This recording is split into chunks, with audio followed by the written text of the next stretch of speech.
State Forestry is off the phone.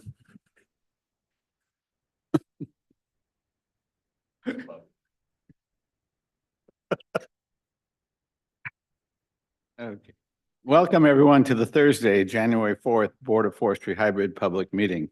Again, for the record, I'm Jim Kelly, Chair of the State Board of Forestry. Today's work session will be streamed live on YouTube, and to make sure our viewers online can follow along with our virtual proceedings, I'll go over some meeting best practices. I wish I could just push a button and the recording would go on right now. But everyone participating in the virtual and physical meeting room, please silence your cell phones and try to limit background noises. For online participants, remember to mute yourself when you are not speaking and disable your video when not engaging on a topic. We ask everyone participating to state their names using the available microphones so that those listening online can track our commentary. If you experience technical issues in the virtual meeting room, use the chat function in Zoom to connect with our ODF hosts during this event. For those viewing the live stream and present in this room, today will be a bit different from the format of our regular board business meeting. This space and time are reserved for the board and department leadership to discuss the engagement and outreach conducted by Oregon Kitchen Table as we continue working on the final draft of the vision for Oregon's forest, otherwise known as our strategic plan. So we may be moving around the room, standing and working collaboratively in order to engage in this work. For any presentations, I ask board members with clarifying questions to merely raise your hand or speak up, and I'll call on you. Facilitators or moderators we will do our best to ask questions one at a time. With that, any questions before we do roll call? Not hearing any. Liz Agpawa. Chair Kelly, I am here. Carla Chambers. Here. Ben Doimling. Here. Rhonda Ferrari. Here. Joe Justice. Here. Brenda McComb. Here. And myself, Jim Kelly, present as well. Moving on to item 8, the Oregon Kitchen Table Outreach and Engagement Report Work Session. Let's welcome our moderator for this topic from Portland State University National Policy Consensus Center and Oregon Kitchen Table Program, Wendy Willis. Welcome, Wendy. This morning, thanks. I'm sleepy technically, apparently.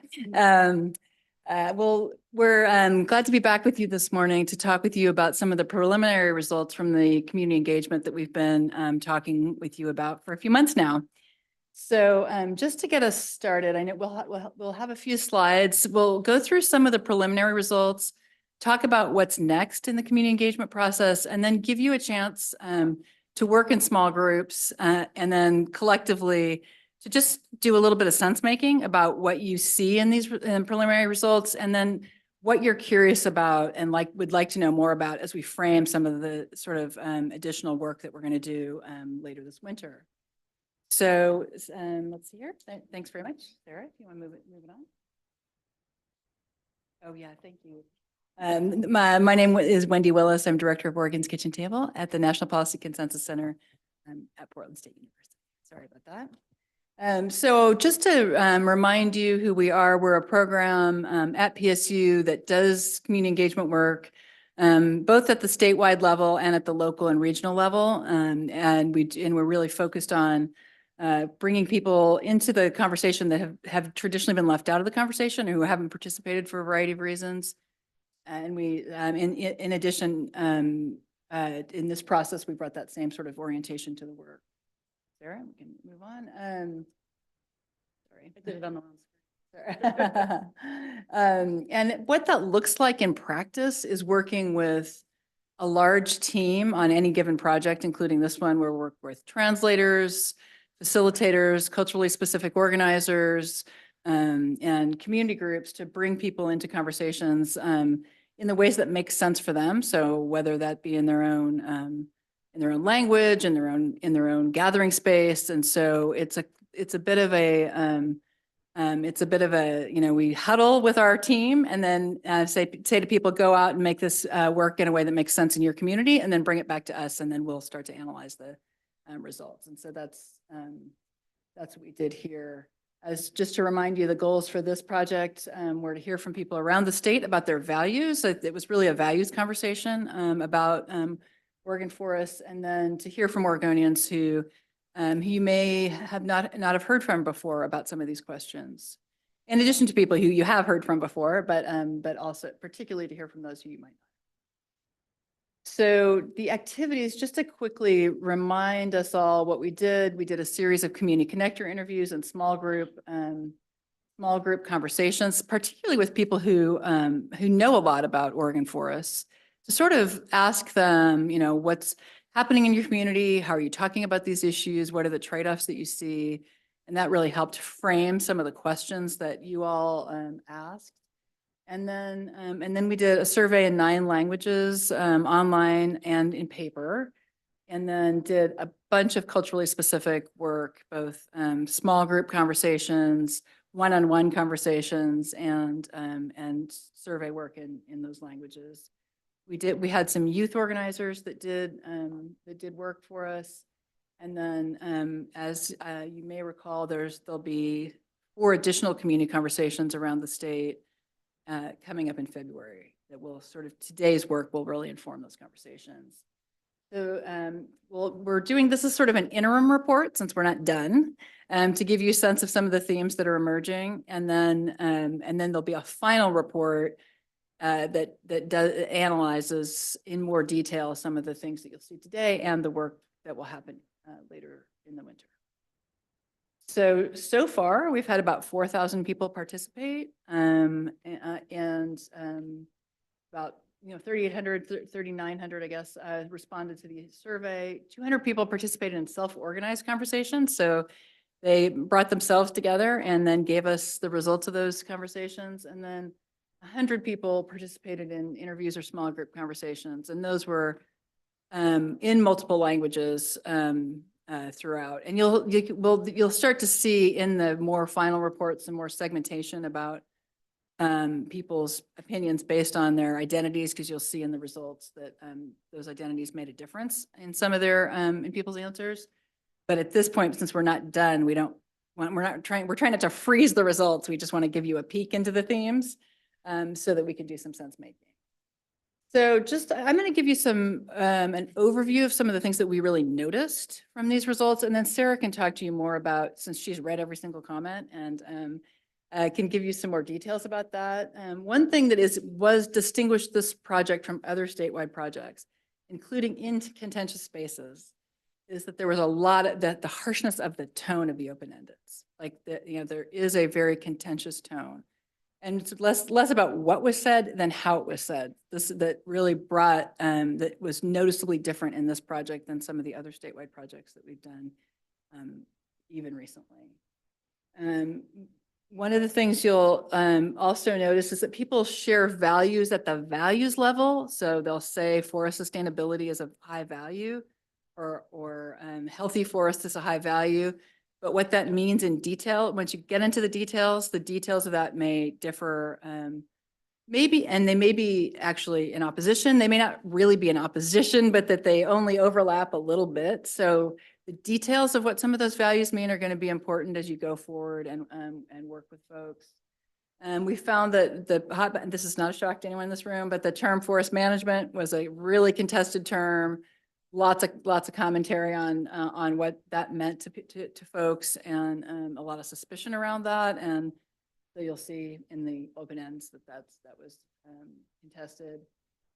We did find though that people, when it came down to like forced choice, there was really only one forced choice question in the conversations or in the survey, people did think about other people's experiences. So they didn't just say, this is my highest value, therefore I think we should do this. But they did show some reflectiveness about what other people's experiences are.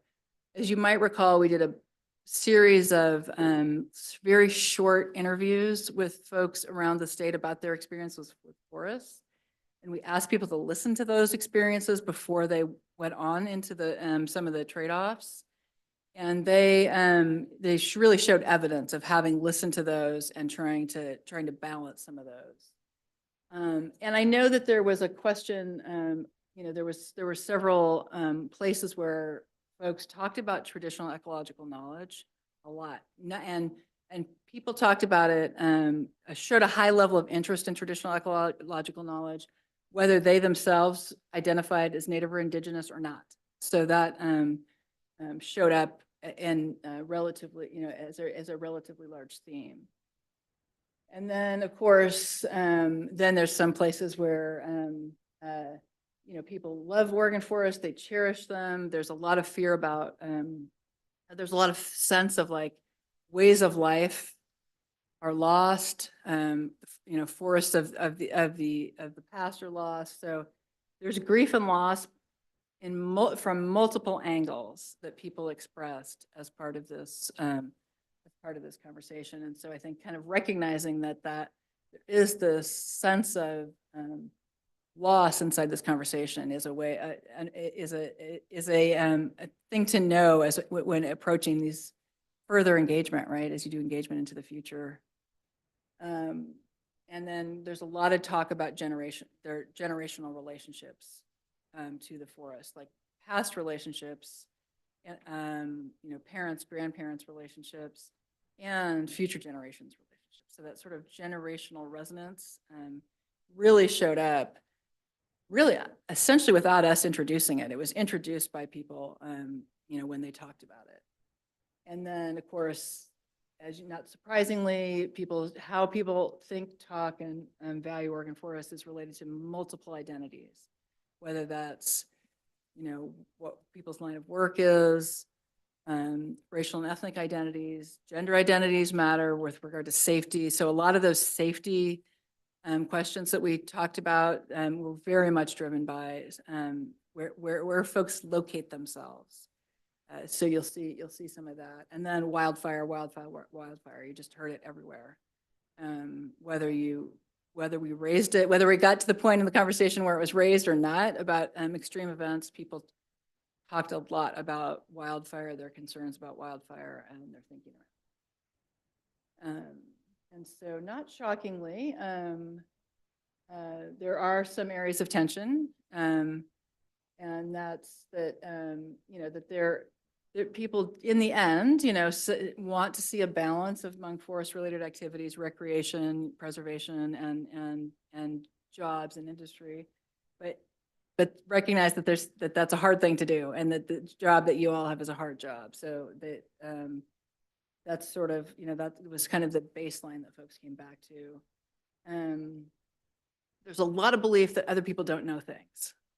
So it's like there was a lot of talk about so-and-so, this group, misunderstand how forests work, and that and misunderstand my life. And so because of that feeling, there was a lot of talk about education that Cyril mentioned, but there's a kind of core belief that people on other sides of the issue don't know things, whether it's science or way of life. A wide range of view about safety and what creates safety in forests. And then, of course, conflicting views, and this is surprising to no one, conflicting views on motorized vehicles that emerged, whether we talked specifically about motorized vehicles or not. And then again, recreation was key to that was recreation emerged as something that people were really interested in, but folks were willing to balance, very much recognized that needed to be balanced with other interests, and were more than willing to do so. So that's kind of a high level observations, and Sarah can talk more about some of the specifics of what led us to these. So we I'm Sarah, yeah. I'm Sarah Giles. I'm a project manager with Oregon's Kitchen Table. I manage the team who was working on this from our office and our team of community organizers and translators. Would you do the thank you. So we had sort of chunks of questions we asked, both in community conversations that people organized and led themselves, and in the survey questions and in the interview format too. And one set of questions was around how people feel they're connected to Oregon forests already, and how people want to be more connected. recreation rose to the top in both those categories, as Wendy mentioned, that it was a high way for people to connect or feel like they could be more connected. But in the trade-offs, people were willing to try to find a balance amongst other activities. Other connections also enjoying wildlife and nature, clean air and water, and that forests simply exist. There are a number of folks who said, I don't really go out to the forest, I don't recreate there, I don't have work tied to it, but I like knowing it's there and I feel like it's part of Oregon. We asked people a little bit more about how they want to be connected. Again, recreation. There was a lot around protecting and taking care of forests and the ecosystem, as well as learning how to prepare for and respond to extreme events. How people want to be more connected was less clear cut as top responses as the ones about how people are already connected. But there was some repetition. Oops, can you go back up? No, I wasn't ready. Yeah. Probably to no surprise, the vast majority of people who responded felt either very connected or somewhat connected to Oregon forests, over 90%. And that was true a lot in the events we went to, the community conversations we had. And it became obvious in conversation that people, when you ask them how they're connected to Oregon forests, it can look very different how they view what a forest is and what their experience is with it, from urban forestry to people saying, well, I live in a forest and that's my own backyard. So there's some differences in how people conceive of their connection to Oregon forest there. We also asked people what will make more connections possible for them. And these were the ones that came out the most. Forest protection activities was high. People gave several different answers about what that might look like, either from a policy level, knowing that there were forest protection policies in place, down to a volunteering level of seeking out opportunities to volunteer for forest protection. Education, as Wendy mentioned, came up both in the context of people just don't know the science behind forest management or what makes a forest healthy, to feeling like it was an important part of what kids in K-12 and beyond learn in Oregon schools. Again, traditional ecological knowledge came up as something people are interested in. And some people in their open responses clearly knew quite a bit about it, and others simply said, I think we should turn to the tribes to see what they know about forest management, even though they didn't profess to know themselves about what traditional ecological knowledge was. Access in different ways, from physical infrastructure. We heard a lot from folks around things like trailhead, parking lot, lights, and even cameras, which was, we heard very differing views on whether or not cameras would help them feel safer or more connected.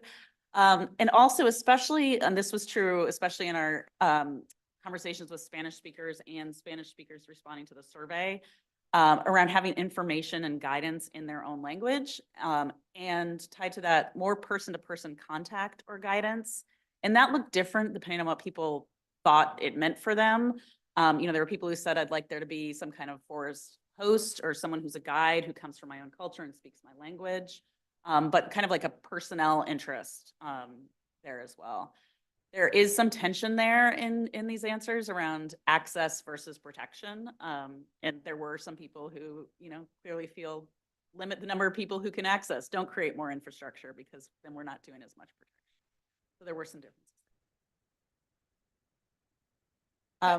Actually, I was going to say one other thing about education, and that I thought was interesting for your purposes, and that is, we had several people talk about that Oregon's population growth, where there was a sort of like knowledge of forests from growing up here, people would talk about, but that because Oregon is growing and there's folks who have come from other places in the world and the country and the world, that kind of knowledge of forests needs to be renewed. So I think the sort of connection to population growth was made not just because of protection and sort of encroachment on forests, but also kind of creating shared information and education around forestry. All right.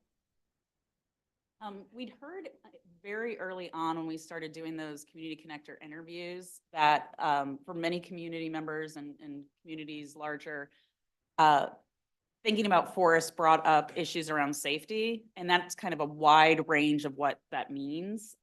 Whether it means safety from the natural world when people go out into forests, or it means safe trails or people feeling like there aren't going to be trees that fall on them, to real concerns about other people's behaviors in forests and how that could impact someone's safety in lots of different ways. And we heard lots of different responses about what would make people feel safe. Again, back to that connection around person-to-person contact. We heard a lot of different answers about some people wanting to see there more security in personnel in forests. Other people saying, the more people that are in forests, the less safe I feel. And other people saying they would like some kind of forest host or guide who can help them navigate a forest, understand where to go, what's there, what to be aware of. And a lot of it was dependent on identity and experience in terms of how long someone had been interacting with the forest, or people identifying as LGBTQ+ and talking about historical events in Oregon forests that made them feel unsafe. So there's a huge variety of responses that we saw there based on identity and experience. We also asked a couple questions about extreme events. One was about, how much are people thinking and about ways to avoid and prepare, and at least three quarters of people are thinking in some way about ways to avoid and prepare for extreme events.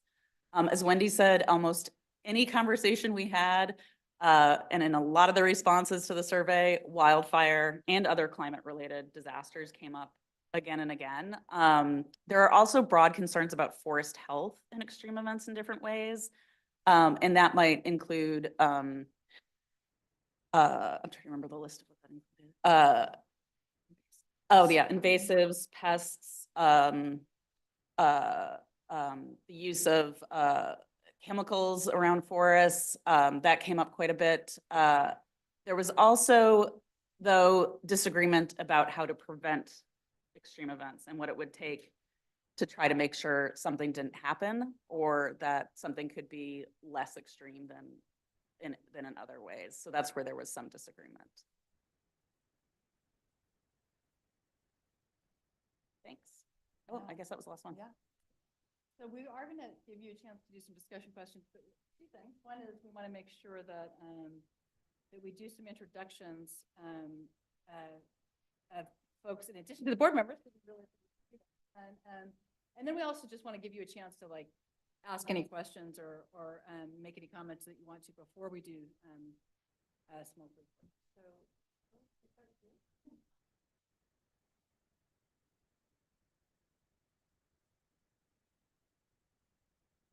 Good morning, everyone. My name is Hilary Levos-Rude, the administrator for the Board of Forestry. I'm helping out with this project. Good morning, John DeKarzik. I lead the resources planning program, like Hillary. Thanks, everyone. Wendy Willis from Oregon's Kitchen Table. And Sarah Giles with Oregon's Kitchen Table. Oh, there. Yeah. Good morning. Joy Krozek, ODF's Public Affairs Director. Good morning, Dave Larson, Southern Oregon Area Director. Morning, folks. I'm Brian Pugh. I serve as the Area Director for Eastern Oregon. Joe Justice, board member. Carla Chambers, board member. Good morning, everybody. Mike Shaw, Deputy State Forester. Happy New Year to everyone. Morning, this is Cal Mukamoto, Oregon State Forester. Jim Kelly, board chair. Good morning, everyone. My name is Wendy Heckman, Deputy Director, Agency Administration. Brenda McComb, board member. Morning, Ben Doimling, board member. Good morning, Don Everingham, Northwest Oregon Area Director. Alder Ferrari, board member. Josh Bernard, Forest Resources Division Chief. Good morning, Mike Wilson, State Forest Division Chief. And good morning, Liz Eckpal, board member.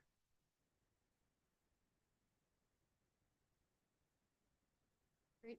Thank you, everybody. I do want to open it up if anyone has any questions or comments before we go into a little bit of a small group. We'll do some sense making, and then we'll talk about next steps about what, and so you'll have a chance to talk about what you'd like to know more of before we close today. So I just wanted to check in with you first. Yes. So yesterday, we had a presentation from Opry, and there was a slide on there that said, you know, Oregonian, many people in the survey thought a third of the forests were private, a third was state, and a third was federal. Yeah. What was your sense on when people were asked these questions? Did they differentiate state lands from all the 60% of federal lands and, you know, yada, yada for everything else? Yeah, that's a great question. And, you know, I think we went back and forth on that question in designing the process with all of you and with the staff, because, you know, our hope is always like, if you've lived here for 5 generations or you got here yesterday, you can participate in this. And so part of that was trying to reduce barriers to knowledge. So we just decided to not get into that conversation with folks because it just became really complex. And so I mean, certainly there are people in the small group conversations where people have more, you know, give more premise to what they're talking about. You can sort of tell who has more sort of governance knowledge or governance interest than others. But certainly that was not a massive differentiation in what we heard. So. And in the open-ended comments, you can also tell there are folks who are very knowledgeable about that in different ways, either because of what they studied or because of a position they held or a role or an interest.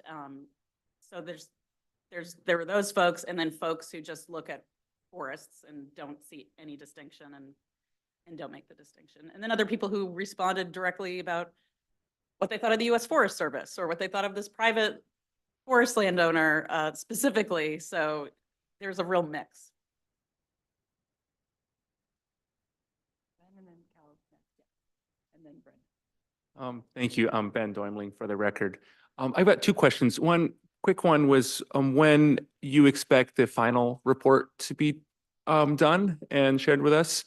And more specifically, we've heard a lot of, or been presented with a lot of different reports like this over the last little while. And, you know, yesterday, Opry presented us their, you know, summaries from some of their DHM research they've done historically. The Oregon Values and Beliefs Center has presented to us. Can you put your work in context of sort of the statistical rigor versus the sort of, you were just trying to get out there and try to get a much more diverse group of folks? Like help us sort of think in how to put these results in context with these other reports that we've seen.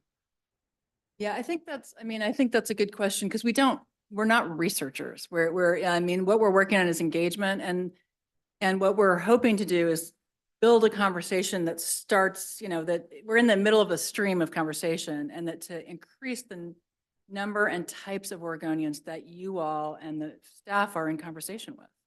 And so in some ways, this is like listening in on a conversation more than it is a research report, and that this is the conversation that's happening right now, and that this is the conversation that's happening particularly in communities that aren't going to be in a research panel for whatever reason. And so as a result, some of what you're going to get from a conversation like this is very values-based, often in simpler and plainer language, because for the reason we just, you know, talked about wanting to make sure that anyone can participate. And in fact, like at public events, lots of kids came up to talk about forests. I mean, we had coloring, so that was great, and mushrooms and all kinds of things that they could do. But, you know, children talked about their interest in forests. And so that's what our goals for this are a little different than just saying,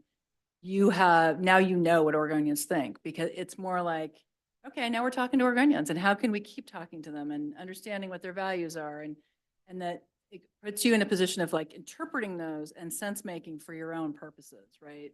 You're not asking them to sense make for you, but to say like, we each have our own roles, and how do those things fit together? So we're really, really hoping that this conversation will be one that continues on with folks. People were really, really glad to be asked, and without sort of like having to be somehow have some kind of status in the process. And I think, as you get out there and have an opportunity to do this work yourself too, it's super rewarding and it feels like very connected to what people think and care about.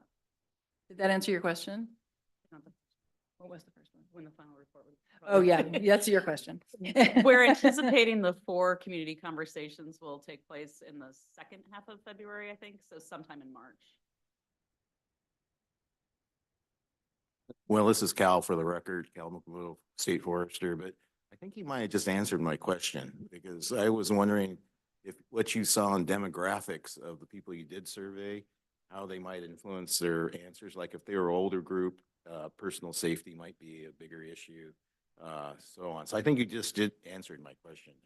What might be going on next to fill out that. Location's another one. I mean, if they mostly came from metropolitan, they less likely have, like more Portland area based counties that might have a difference than someone from Coos County. But I was really taken by the fact that they knew what traditional ecological knowledge was, and did you have any senses where they learned about that, or did they learn it through your survey? They didn't learn it from us, I don't think, but I mean, we explained what it meant a little bit because we wanted to use the term that folks were using. So we used the term traditional ecological knowledge, but with a little explanation of what that meant. But I would say in community conversations, people are raising it themselves. I mean, are saying, and what people will say is, there's a lot of tribal knowledge here about Oregon forests, and I'd like to both know what that is and think about Oregon forests through that lens. And so we're calling it traditional ecological knowledge because we know that that's what we've been calling it collectively as we built this, but they may not have used that term, but it was like 1/3 of people who participated talked about it. So that's a lot. It's good to add. Yeah. First time I heard that term was in the 90s. Working with some folks from Maidu tribe in Northern California, but they called it tribal ecological knowledge. Oh, yeah. So it's kind of morphed into traditional. Yeah. I think it's better now. Yeah. Wendy, Sarah, thanks for the work you do, and hopefully this will be the very beginning of a very long conversation that entails all these different diversity, people representing diverse identities. You mentioned that there was a contentious tone to some of the responses that you got. I wondered if there were any specific issues that were the focus of that contentious tone? Well, there are regions for sure. So I mean, definitely in regions, I'd say the Willamette Valley and, excuse me, and counties where there'd been a lot of contention over forest issues. There was a real polar opposites of comments that people gave in terms of their positions on forests. As Wendy mentioned, simply the term forest management and what that meant, and the idea that humans might even manage a forest was some of the contentious tone.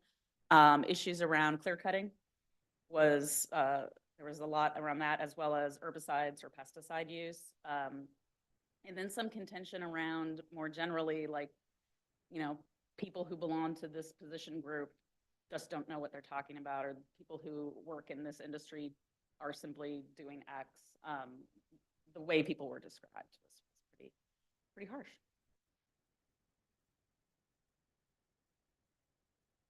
Hey, thank you for the report. This is fascinating work to me, but I wanted to build on Ben's question a little bit. What I struggle with a little bit is understanding, like I recognize we're starting this conversation. This is great work. We want to continue this. We want to build on it. How do we assess whether it's successful?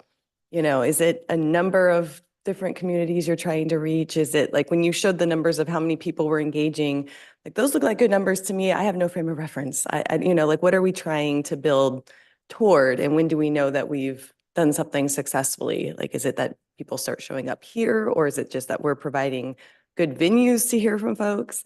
So that was my first question. And then just a comment. I found it really striking that so many of the responses, I think, were really thoughtful in recognizing balance and complexity, which is actually sometimes a very hard thing to get in those sorts of responses, right? There's this awareness, but at the same time, there's these emotional aspects and visceral aspects where people are very positional, right? So it seems like there's this opportunity here to bridge from there.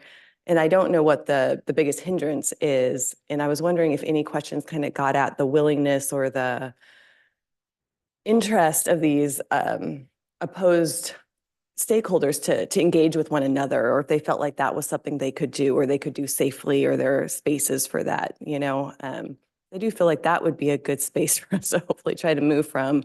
And there seems to be some level of interest, at least from a high level, in some of those responses. I think that's that's a complex question. So if I should have been writing it down, but I was listening instead. So if I missed some part of that, or Sarah misses some part of that, please remind us. But in terms, like, one of the things that we say about our projects is every project's a failure because there's 4 million Oregonians and you want to hear from all of them and you're never going to. So you sort of know that you're always looking toward the next conversation, that you're always seeding the next conversation. And so this, I mean, I would say that lots of people that you haven't talked to before were heard from in this conversation in many different languages. And so that, in that sense, that goal was met. So I think it was less about like trying to hear from every single person and to say, let's start this conversation with a real focus on hearing from folks that we haven't heard from before. And one of the things that happens when you do that, obviously is you start to hear from other parts of the bell curve than you're hearing from before. So you start to hear from you are going to hear these contentious voices. And it's very likely that those are not the same people as the people who are saying, hey, we need to balance this. Like, this seems like everybody has some interest here. So some of the reason it doesn't necessarily mean that people who are in a really positional stance are suddenly thinking, oh yeah, I need to start to look at other people's positions in this.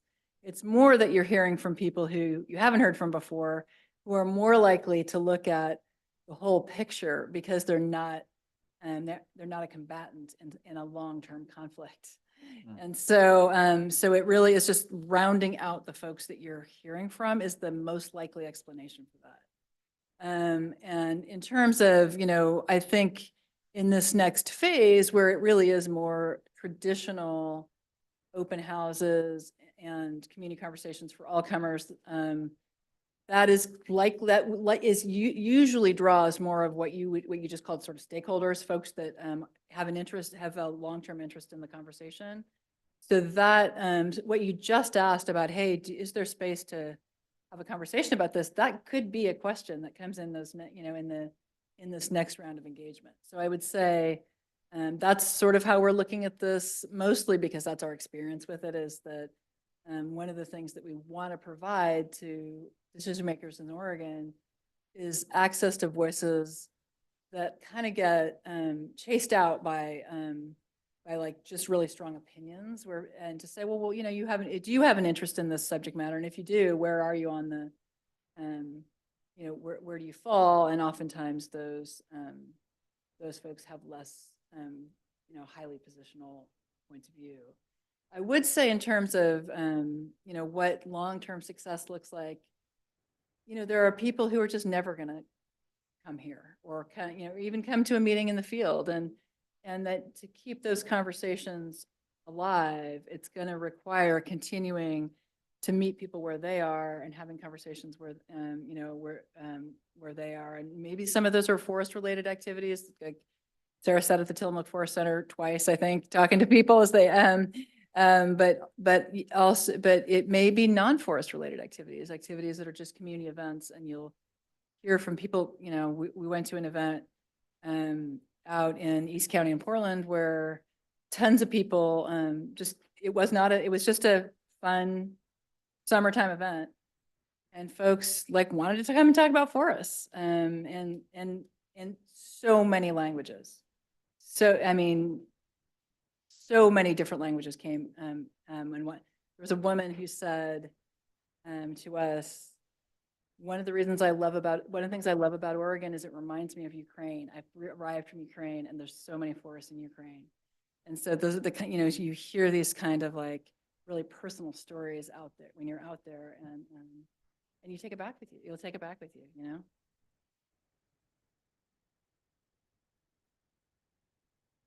Thank you for the record. My name is Wendy Heckman, Deputy Director, Agency Administration. I'm curious, one of the things that we're elevating in the agency of importance is employee safety. And that's come up in this survey as well from a citizen perspective. And I'm really curious about what feedback you've received about citizen safety that we can consider as we look at employee safety. Yeah, and there'll be lots more detail in the report Yeah. about that, but Sarah, do you want to just even give a? Yeah, I mean, a huge wide range of responses. You know, there was a lot of concern about people living in forests and about what that meant for safety. There was also a lot of concern around uses of guns in appropriate areas in forests and whether or not that was happening. Also concerns around whether there were enough people. There was a lot around people in terms of staff, and whether it was security, some kind of security personnel. And people didn't really differentiate what that meant, like a sheriff's deputy or from ODF or a forest ranger or who. They just talk about more security people. And then some of that infrastructure, the two things that came up the most, or three things I should say, was cameras. And that was kind of hotly debated in terms of making people feel more safe or making people feel less safe. And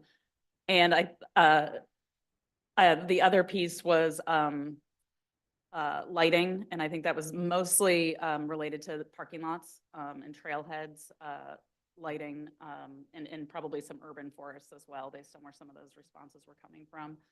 And then third was around cell reception or phone reception and people being able to reach out to someone for help. That was also a little bit not as divergent views as cameras, but also people saying, I don't want any more cell towers anywhere near forests. But a lot of people saying that I need better reception to feel like I'm going to be safe so that I can reach out to something. Thank you.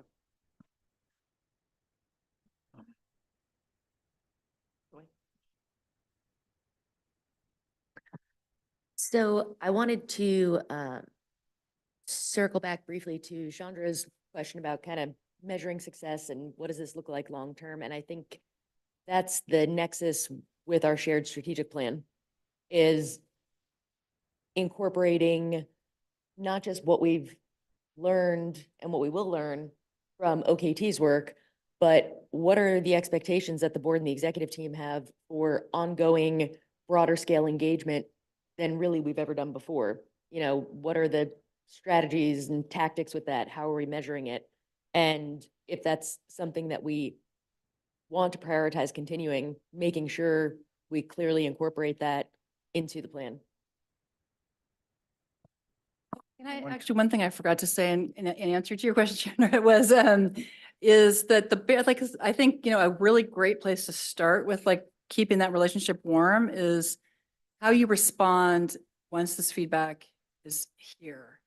You know, making transparent the places where you're like, oh, we heard this and we're acting on it in this ways goes a huge distance toward you know, maintaining that relationship. So like really making showing your work, sort of like we made this decision because, or we're thinking about these things even, these next steps because of what we heard from you, is massively helpful to folks who took time to weigh in on this. And then, you know, we can help you communicate back because we love an agency that is willing to communicate back. So if you, if you're like, we're ready to communicate like a year from now or 2 years from now, where you want to say something to people who participated in some way, reach back out to us and we can communicate with them. Like we have privacy policies about, we scrub people's identities so that they can freely communicate with you, but we know how to get a hold of them at least. And so if you want to, you know, announce something or share, you know, share some implementation strategy from the strategic plan, We are happy to do that. From now, it's an infinity offer, because it continues to, build that relationship. I was just gonna add one, and people ask for that. They want to know where's this input going and what's the decision. So it sounds to me like, like it or not, what you're saying is most people really look at forests primarily through a recreation lens. Is that accurate to say? I would say that people say it's a connection they have most highly, not necessarily that they're looking at it from a recreation lens, but they say it's one way I'm connected to forest.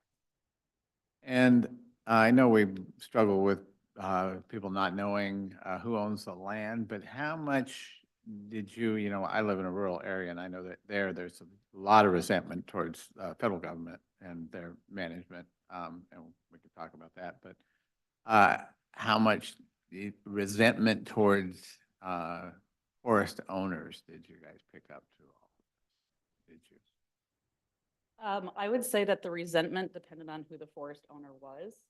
And if the forest owner was perceived as local, there was less resentment. If the forest owner was perceived as out of state or global, there was more resentment for sure.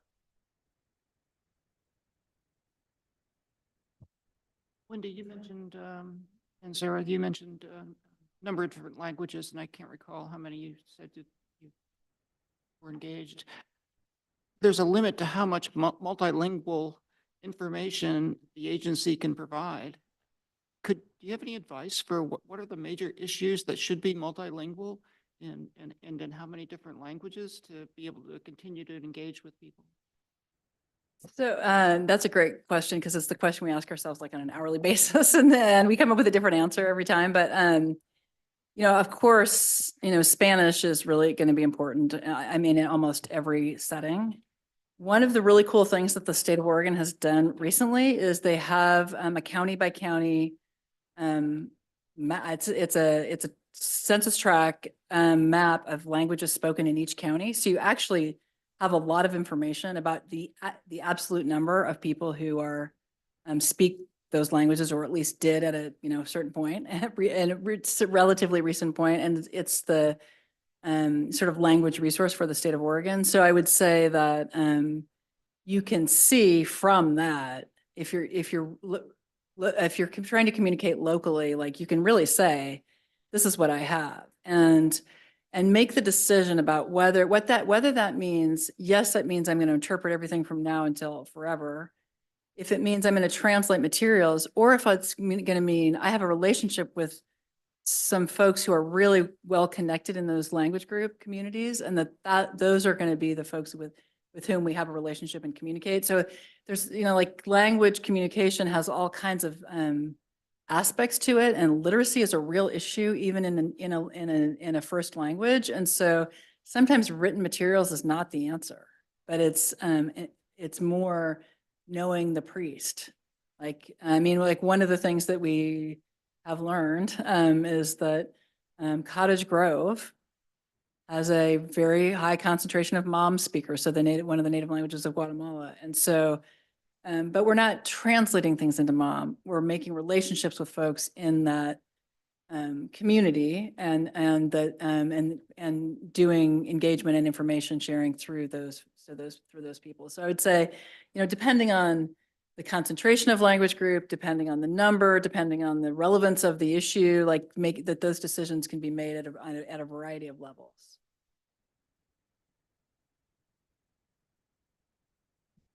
Don Everingham for the record. So maybe a question around, so a more diverse set of input that we've received. But you mentioned a theme of grief and loss, and I'm trying to think, is that a wildfire and specific event related topic, or that could be past policy decisions that have impacted community? Any thought around grief and loss?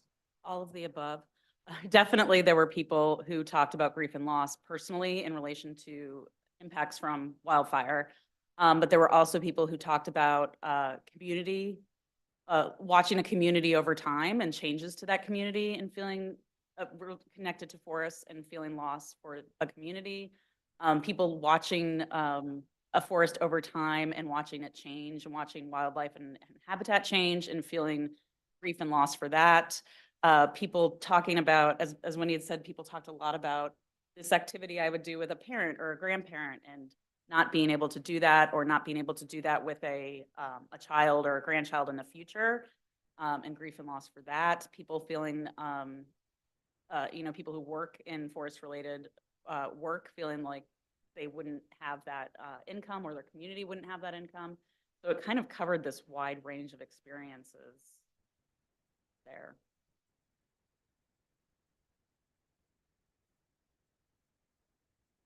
I mean, I think one of the things about, I think this is also just sort of going back a little bit to Ben's conversation about what the difference between sort of engagement and like social science research is that, in these cases where people are experiencing this as trauma, like loss of, a family vocation or a family company, or loss of a, forest that meant a lot to them as a child, or, that there's this way in which that has to be expressed before you can talk about the future, like an opportunity to express some of that suffering and pain. Like if you don't offer that opportunity, then folks are just going to get stuck in that and not going to want it. They don't want to be future oriented. So we really try to hear what's behind it and let people talk about it.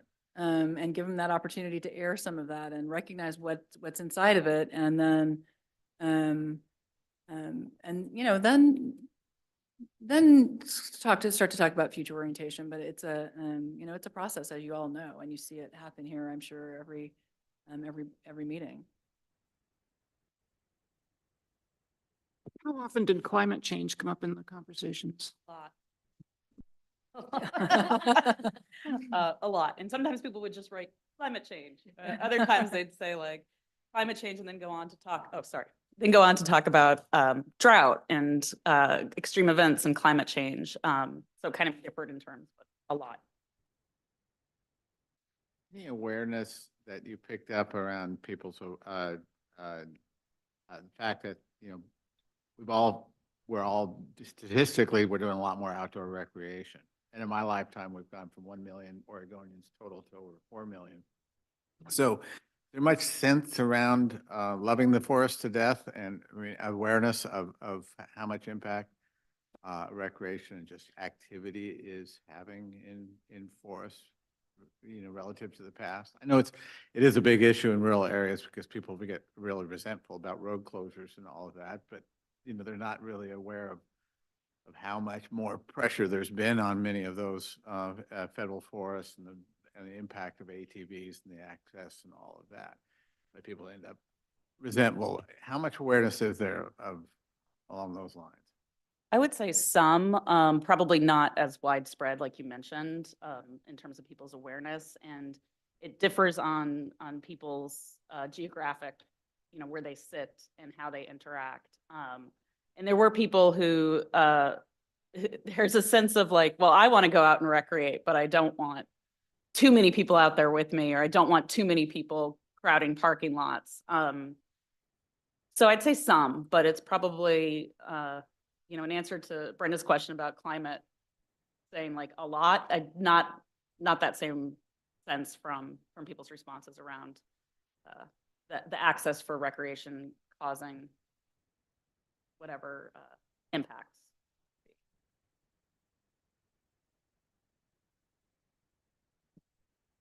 So on the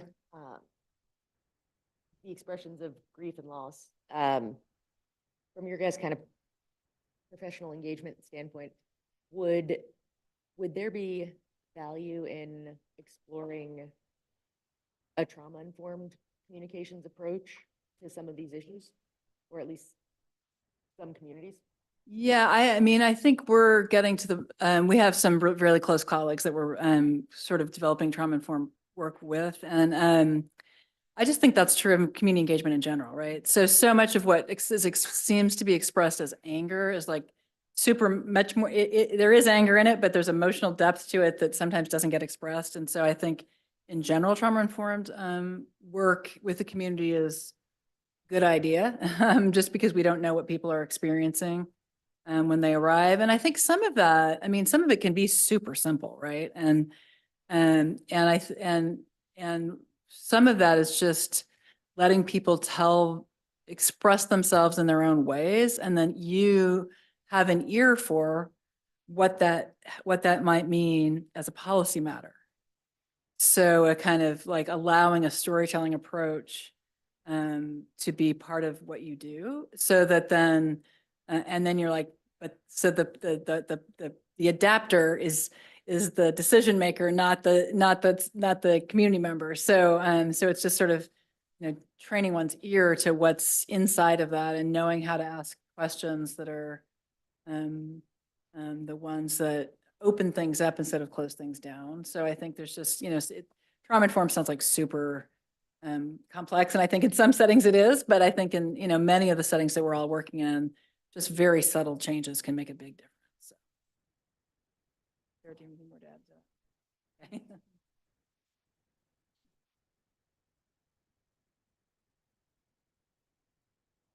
that? Should we take a break from, I don't know what your break protocols are before you start small groups, or do you want to press on?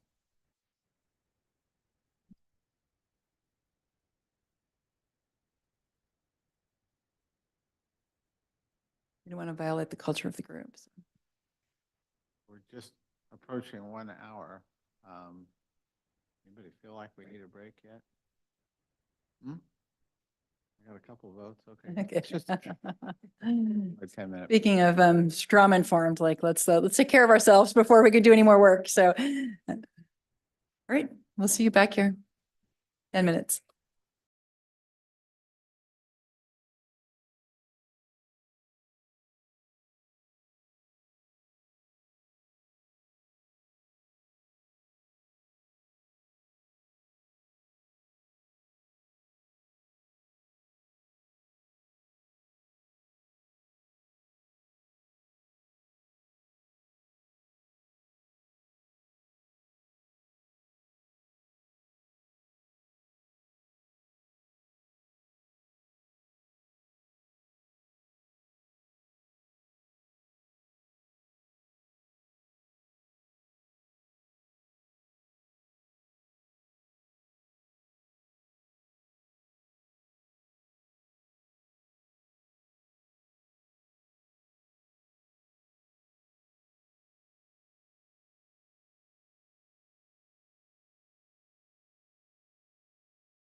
Yeah. We're ready to go.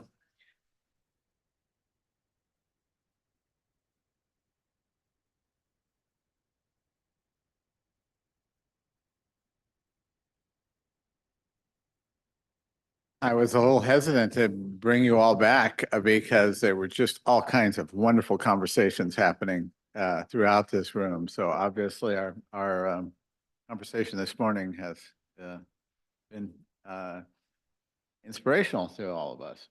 So with that, back at it. Good morning. Thank you all. I really was very curious to like eavesdrop on every conversation. So Wendy Willis from Morgan's Kitchen Table back. I'm wondering if we could put up the last slide that we had before so people can keep track of the questions. So as I mentioned before, we're going to spend a little bit of time just sort of reacting in small groups to some of the preliminary data you heard this morning. No, you had it. I'm sorry, I said the last and I was There you wrong go. about that. And then we'll come back and talk about it a little bit, and then we'll go back, we'll do another small group where we talk about outstanding questions you might have as we think about this next round of engagement. So in groups of 3, and you can self-organize in those groups of 3, and you I believe I know where'd Hillary go? She said there's another room. She said the Clatsop room, which I'm assuming people other than me know where that is. So there's space there, there's space here, there's space back there, there's space in the hall. So groups of 3 to talk about what strikes or surprises you about this input, and it can be any aspect of that, you know. How do you think you might use it in your work going forward in whatever way, whether that's in the short term, the long term, medium term. So however you want to interpret those 2 questions, we'll spend about 20 minutes talking about those 2 questions in groups of 3, and we'll call you back in 20 minutes, and then we'll talk about it a little bit as a group just to sort of see what themes might emerge there, and then we'll talk a little bit about how we might structure the next set of questions for Oregonians out there in the field. So 20 minutes in groups of 3 talking about those first 2 questions. Any questions? All right, see you in 20.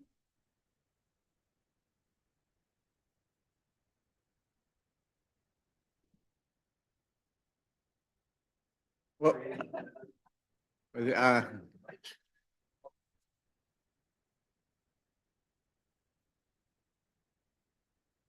we're supposed to break up. You want to take charge? Sure.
engagement. So which group would like to start yeah, Mike.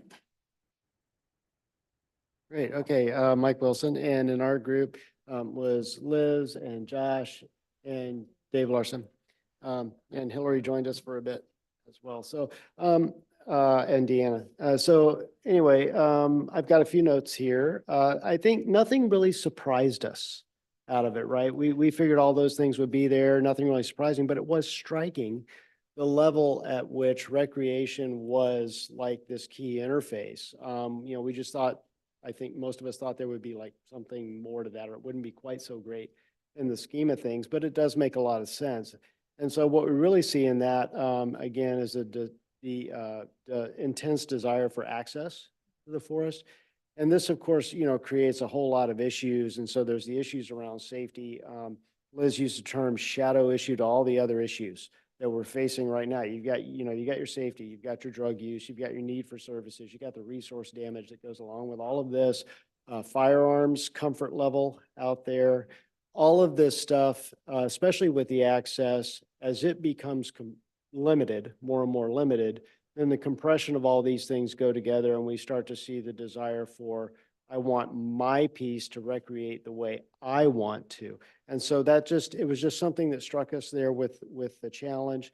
And of course, there's a mix of ownerships, there with a lot of different policy and other objectives. But generally speaking, Josh pointed out, you look at the last 50 years, what you've seen is diminishing access to forests overall across ownerships in the West.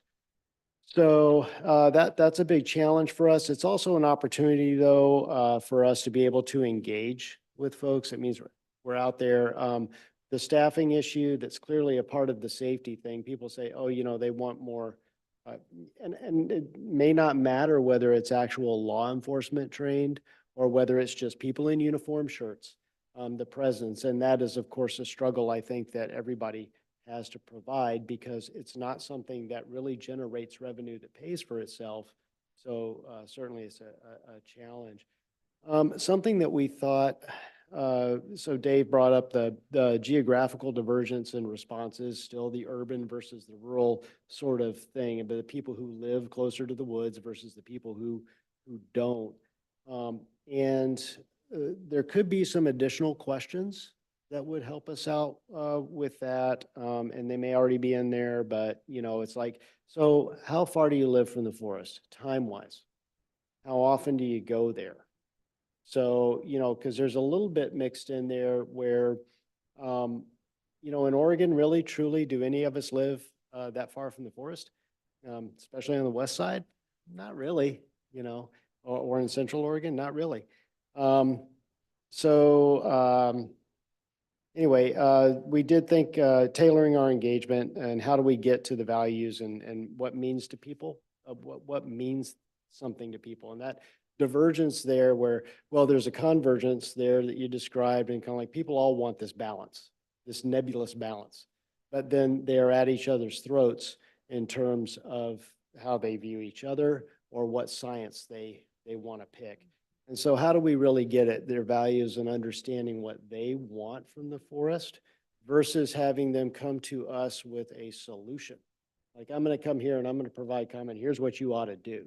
And say, hey, here's what I want. You guys need to factor that into what you're going to do. And that would probably be helpful for the board and the department. And then there was one other thing there around the best available science. Liz brought up, best is a real loaded term because it changes all the time. And there's quite a diversity of it. I mean, really science at its core, every little bit that's done just contributes to the overall body. And often it's very different. And the way the question is asked is, get very different in the first place. So, it may be useful for us to consider moving forward with the strategic plan to establish a process, and whether it's a systematic evidence review sort of process or what sort of thing to kind of determine the body of information that will be used to address any given priority or policy objective so that it's, so number one, that it's agreed upon by the board and thoughtful ahead of time. And then also that it's just very transparent to anybody watching the process, what is being brought to bear. And then, of course, there's always a need to, probably in accordance with updating and reviewing the strategic plan every now and again, is updating, going through that process again and making sure that we've incorporated new science, or not only just new science, but and traditional ecological knowledge, but also practical knowledge from, folks who actually do the work. Because it's real easy to come up with a solution that sounds real good on paper and then it's not very implementable by anybody. So I think those were the highlights, unless somebody thinks I missed something. Great, thanks. Nice work, that group. Other groups want to report particularly on things that were different or from what we heard from the group. That group. I'll go. We got into a taboo subject, which is what are referred to around here as regeneration harvest. But public would have no idea what we're talking about, but that's clear cuts. I realize, we all just go on year to year, and we see the polling, we see this kind of information. We're told once again, people, Oregonians hate clear cuts, and we, in one ear and out the other ear, because we're not going to face that head on, and we know better. And of course, we're talking about Western Oregon forests here, and we were realizing, the fact that we use different terminology. There's a real hypocrisy, and that is there an opportunity for us to take this issue instead of it being kind of a thorn in our sides, and look at the fact. Brenda was talking about, you can't raise trees in those forests just by thinning. You've got to open things up. Can we work with some of those environmental groups that have some understanding of that and ourselves, and work on a model of clear cuts that are more environmentally sensitive, work with those groups, and then really work to try to educate Oregonians so that they understand that we can't just, we can't avoid those empty patches, and we can make them better. Or do we just want to continue to pretend that Oregonians, don't have the attitudes that they in fact do? And so I think this is a tough one for all of us to think about, because we have a long history of avoiding it, I think. Am I wrong? Any other things from our group? Yeah. Yes, just to follow up on that point, Jim, and thanks for voicing that. I appreciate the bringing that out. Use of herbicides, chemicals is another one that we've kind of kicked down the road. But the broader issue, I think, is what Jim just mentioned, and that's hypocrisy. And so my request to you, Wendy and Sarah, is as you have these meetings with other people, if you see any evidence of perceived hypocrisy on the part of the agency or broader forest community, those are areas where I think we need to really focus our attention to try to bring clarity and not some perceived hypocrisy. And that may be impossible given some of the contentious issues that we face, but the one thing that will erode my experience, the one thing that will erode trust more than anything else in a community or a agency is hypocrisy. I'll just add, the other thing that was voiced, I think we all had agreement on, is we do have to pick our fight. Yeah, thanks. Yeah, those were that was a meaty conversation over there. Thank you. Other groups that want to talk about raise some highlights, particularly ones that were different? Yeah. Yeah, Mike Shaw, for the record, in our group was board member Joe Justice, Carla Chambers, myself, and Joy Krosick. Within 30 seconds, we answered the first question. We were not surprised really at all about the results, except maybe as we walked back and talked about it, the safety concerns that were perceived from forest users was maybe a little surprising to some of us. And so if you skip the second question, go to the third. What outstanding questions do you have? Maybe some additional questions on what that revolves around. If it revolves around wildfire and kind of trauma responses to summer weather and smoke conditions or something like that, maybe some understanding, but is it a societal fear? Or is it something limited just to forests, right? And so maybe some additional questions there. As far as how we can use it in our work going forward, we really focused in on, and I think Jim referenced this a little bit, is education. And how do we educate the public and position the public to recognize and understand that forests are changing and always will change, regardless of the spectrum of activities, from nothing to a traumatic response from a regeneration harvest or a wildfire that changes things. And so maybe, so as we move forward, educating the public that regardless of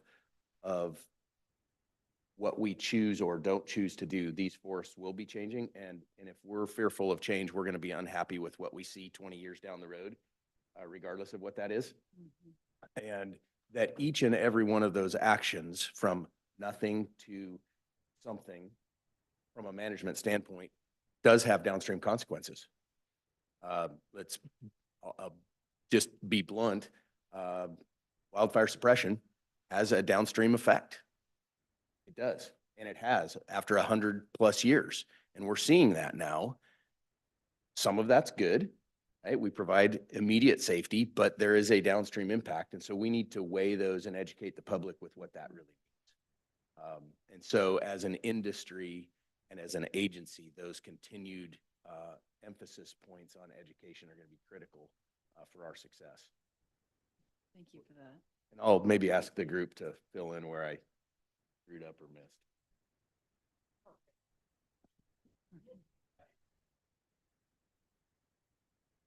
Anybody else? But there was one more group, at least one more group, right? Ben, you were, yeah.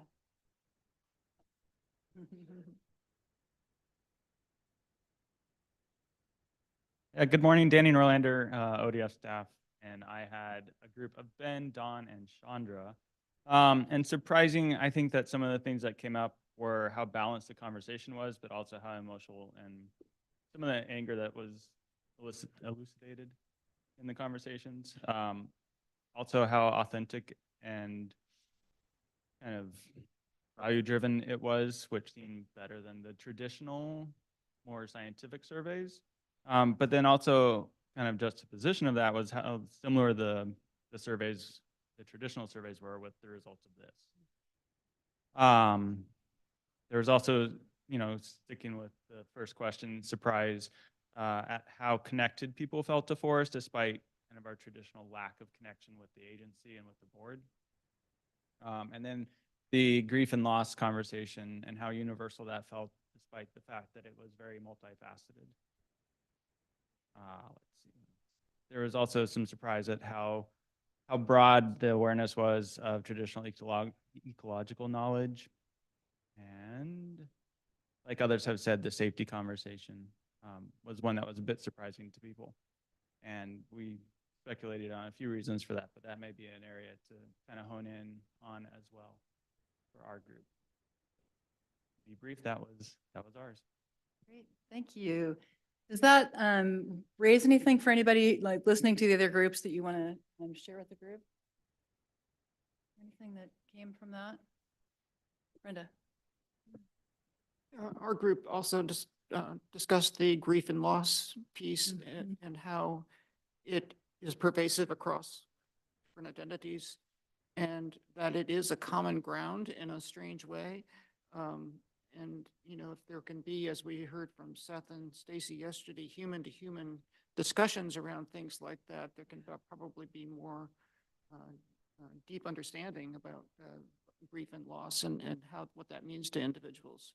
I think if it's at too high a level, then that kind of past one another, but one-on-one, I think there can be some greater understanding and empathy. Yeah, great. Thanks. Thank you, Brenda. Anything else before we go on? Just a comment on, Jim, your comment about hypocrisy. Um, I'm just thinking about what Mike Shaw just said about it can all, our suppression is going to have down, stream effects. And I don't want to use that strong word hypocrisy, but, we are going to be struggling really soon, if we're not already, on what we do for forest fire management and what we do for spotted owl habitat. So I'm not going to call it hypocrisy because I think that's a sparky word. But I just think that there's, we have things around the corner and back in front of us that are complicated, like clear cutting is. And then how do we, I don't know if this is probably beyond the survey, but it's big and it's happening, at least on federal forest lands, which are no different than what people think in the survey. So tension. Yeah, thank you. Yeah, and Liz, I could have, I think, and I didn't express this in the group, but personally, I've never felt hypocritical about supporting clear cuts as a viable silvicultural application. I do understand that it's all in the application, right? And that's why I brought up the Western hemlock example and why I managed to clear cuts on this. But I do think we need probably, I like the education aspect here because we have a lot of things that like for example, the PFA is a response to some of the public, at least that's my perception. Maybe I'm wrong. The public opinion on how lands are managed in Oregon. And so we have some educational things we need to do as these things get rolled out to communicate, why these are good, the PFA is good, what went on, and things like that. So I think we have a lot of things we need to educate on. I think the idea a little bit is to get some agreement amongst ourselves about, what kind of clear cut makes sense to us that we support, and then be full-throated in public about it. Instead of we just don't talk about it. You know what I mean? Mike. Yeah, I think you're always going to have, and so, yeah, we need to be careful definition here of what we're talking about. And, hypocrisy is when we know we need to take action or we're, saying we're going to do something and then don't. And so I think we need to be really clear about the actions. And when it gets to the strategic plan and how we communicate that, it's kind of like, okay, everything in there, we need to be willing to support. And there's that board agreement, right? And staff and agency alignment around these things that, yeah, we're going to take active measures to at least try to do and have that good faith effort. When it comes down to different policy objectives, there's always going to be, conflict in how you, just the things that you do to achieve objectives 1, 2, and 3. And that's just the balancing act. And I think as long as we're clear about that and what we're trying to achieve, that doesn't necessarily put us in a bad light. I think it's just only when we're really saying, hey, yeah, we're really trying to do this, and then we're taking actually no measurable step to do it, then that creates a distrust. So I do want to make sure that we have a minute to talk about these next sessions that'll be in a variety of places around the state. But I will say, just, sort of how to, I don't really have any opinions about the content that you're talking about, but we have worked a lot with public decision makers and their relationship with the public. And I think one theme that came through as we were speaking with people in a variety of ways is this sort of idea of like, if I just could explain this to people, they would understand and they would change their mind. And so that's like emerging, like it's emerging here also, so far hasn't worked. And so I would just think about, as you think about wanting to express what you think the values and needs are, especially in the face of a hard decision, is like ongoing conversations and shared learning is going to be a really important step, because you can do it one way, which is decide something, gut it out, and take whatever blowback you have, or you can be in relationship with folks and and have conversations and sort of work through these things together. And this gives you an opening to choose the latter path, at least partially. So I just sort of like it's a little pep talk in honor of like keeping that conversation going. And so what we also talked about in our group is what we heard yesterday between Seth and Stacy, and that there was the PFA that laid a foundation. And just in a break with the folks there, what was their long-term goal was, setting a foundation for the really, really difficult discussions that they will have. And because we are under Robert's Rules of Orders here and not Roberta's Rules of Order, we have a very, confined way that is not really conducive for those kind of conversations that are really, need to be handled carefully and really thoughtfully, and will take a long-term look at. So that's just the other thing that we talked about, and just what we learned, what was working yesterday under adaptive management. Wendy, I completely agree with you about how challenging it is to be, we're right. And if we just have a chance to tell you, you'll change your mind. I get that. I think the difference here is that, I think you're absolutely right on that. But I think there's a difference between shoving something under the rug and never talking about it. Yeah. Being clear with what your policy is and why, and regardless of how many people will accept that or not, versus shoving it under the rug. It just feels, if there are these hard decisions coming your way in multiple areas, which it sounds like there are, this opens up an opportunity to have some conversations with folks that you weren't in conversation with before. So, thinking really strategically about how to do that in the future. So, and speaking of the future, so there'll be three in-person sessions and a Zoom session in the month of February. And Sarah, do you want to talk about when and where and what? Yeah, we're still finalizing the dates, but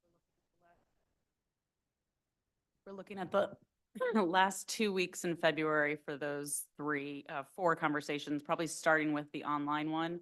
One will be in Cornelius, one will be in Grants Pass, and I think one will be in Madras. So we get a little geographic spread, and there are places where we've got some relationships with folks, so hopefully we can bring some folks who haven't been part of your conversations there too. That was Wendy said, often you hear from stakeholders at more of those open meetings. And I'll get to Hillary once we've confirmed with venues the dates and times.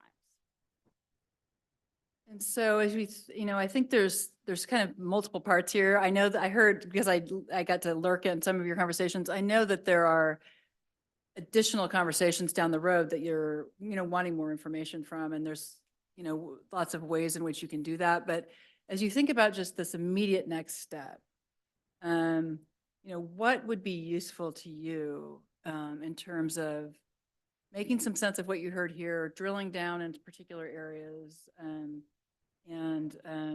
just furthering the conversation that you had today? Are there particular places that? One of the things I'd like to be sure we incorporate is some of the governor's agenda around affordable housing. And, anytime you draw a circle around something, you tend to drive the price up inside the circle. And we've certainly done that with housing. And we also do that with timber. And the more you restrict something, the more you tend to drive the cost up. And I just think it would be valuable to keep her priorities, in mind of how we're really going to deal with affordable housing. Wood is such a preferred, building material. And how do we keep some of her thoughts, front and center? Great, thank you for that. Anything else? Ben Doimling for the record. Just a thoughts and then an answer to your question. And I was I was really struck by, the authenticity of the results here. It felt very real and very human. And I really appreciated sort of the highlights of the tension. And there's a lot of common themes of people want sustainable and healthy forests, but that means very different things to different people. And there's sort of the same thing around grief and loss. There's a common theme there, but it means very different things to different people. And I think with those, and same with safety. I mean, a lot of these, there was these common themes, but they spread across. And I think there's a lot there that I'd really love to sort of dig into some more, because even though those things mean very different things to different groups and different people and different identities, how can we try to find that commonality? Where do they overlap? And because, a healthy forest to someone means habitat, and to someone else means producing timber. But that might be the same forest. It just provides health in different ways to different groups of people. And so trying to figure out, that's what I'm really interested in, sort of drill down some more with these conversations of where is that overlap? Across a lot of those themes, anyway, that's sort of, I'm thinking about this, would love to dig into that more. And sort of next layer of the, yeah. And I think one of your questions was, what questions would I have for Oregon? And going forward, looking at the survey, just begs the question to me going forward after the survey, what's the best ways to engage with Oregon, the diversity we have? Yeah. And, yesterday we had Jim Paul here from Forestry, and he talked about a ladder of information that they allow, from very scientific down to very simple. I'm not saying that's one-way communication, basically, but I'm just saying, I serve on a small community college board, and I was talking to, I think they were from Mount Hood, I'm not sure, but they said that they were engaging with communities by finding representatives from smaller communities, and then communicating. It's almost like shuttle diplomacy, but communicating through those. I don't know if there's more innovative ways we could approach, but it'd be interesting to see what you guys might be able to find. I would want to turn your question on you. Anything that the two of you heard today that makes you interested in exploring more in any particular direction? Yeah. I mean, there's a couple things that I have heard. I mean, one is definitely sort of some of these like high level values, like what's the more granular version of that, which I think kind of leads a little bit to what Ben's saying. Then where's there overlap and tension in those? Is something that, almost anybody who shows up, if you say like, this percentage of Oregonians was talking about loss, like, does that resonate with you? And like, what does that mean to you? Like, that's a pretty easy thing to do in a group of people without much warm up. So I think that's one thing. I mean, I do think one of the things that I heard in the groups was sort of like not a little bit, this is a goofy way to say it, but kind of like knowledge testing, like how much do people know? And I think that's a long-term way of, once you're in relationship, and folks that are in relationship in communities can ask those questions in a way that's not a test, right? So testing people's knowledge in a survey feels like you're trying to catch somebody being dumb, right? Which that is not relationship building behavior. But if you're in a conversation with someone and they make a statement and then say, well, did you know there's more trees in conservation than there have been before, or whatever it is that you think you want them to know, that's, that way of building relationship is, thinking about that in every single aspect of the agency's work is recognizing that every conversation is an opportunity to build a relationship and then to increase information. So I think just thinking about some of those places where you want to know something, but maybe asking it in a formal survey is not the place you want to do it, but you'll want to do it in the context of other things. And so, just kind of like creating a template for things that over time it would be valuable to know, and then thinking about how to do that in a relational way. And so I think those are some of the things that are in my mind today. The other thing that I've that's heavily on my mind is a kind of story map where people can upload their own relationships and experiences in forests. So you can really put it in the context that Mike was talking about location. So you can, getting people to tell their own stories about the spaces so that you're sort of really understanding it in a really geographically granular way. And so I think there's all kinds of things that that can follow on from this that are, are long-term and it will inform public policy over time, but aren't about a particular decision. So just sort of thinking about some of those follow-on activities. So those are some of the things that that come into my head. I don't know, Sarah, if you have others. No, I think Ben summed up what I do. These common themes that mean very different things, and where do they mean different things? And there may be some geographic components to that too, to tie in with what Mike and Wendy are saying across those themes. That would be interesting, as well as some of the specific communities. And we haven't done a deep dive yet to kind of suss that out. That takes a lot more time to look at the cross-cutting demographics with those responses too. But it'd be interesting in the community conversations, which are more place-based, to have that discussion. And I think there's just two other responses. One is to Carla's thing about housing. One of my major principles of community engagement is you can't have a hot air balloon and a pony. You have to choose. And so thinking through are there places where you really do want to test some choices, right? And so there may be some of those places that in a community conversation you can say, hey, we're wanting to test some of these places about when you say you want both of these things, which are priorities, and housing might be one of them. There might be others. So thinking through places where trade-offs, we can raise trade-offs, because community conversations like these ones that we're about to have tend to be a more sophisticated, if that's, an audience that has more information. Those kinds of trade-offs are easier to do than they are in just doing it out at a park somewhere. So I think there's an opportunity for that as well.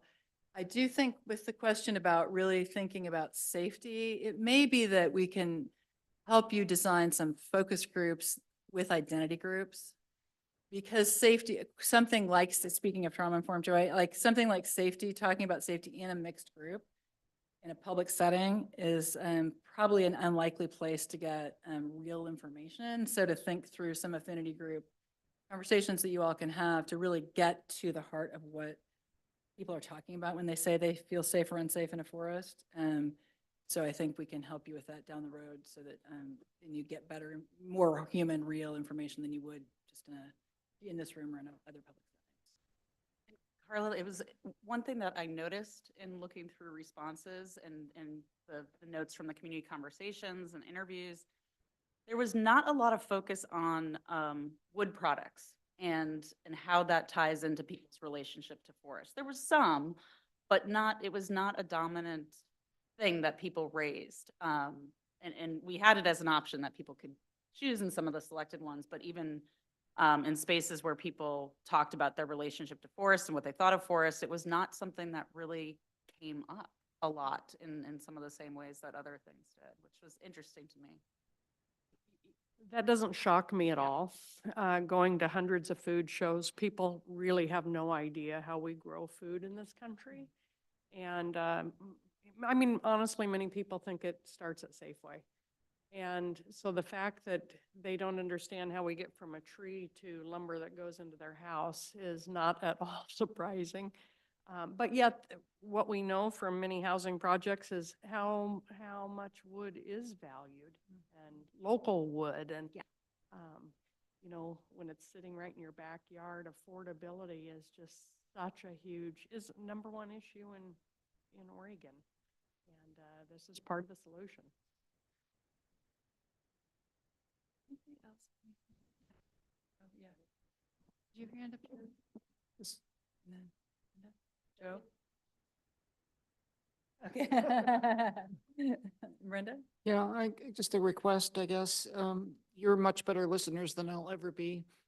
So as you listen to people and you see any places, any evidence where two polarized groups could be brought together to have a conversation and begin to understand one another.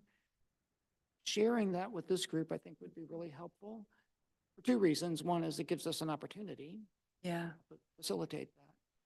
But from my own standpoint, it gives me the opportunity to not stick my foot in my mouth and make the problem worse. And so that would just be my request.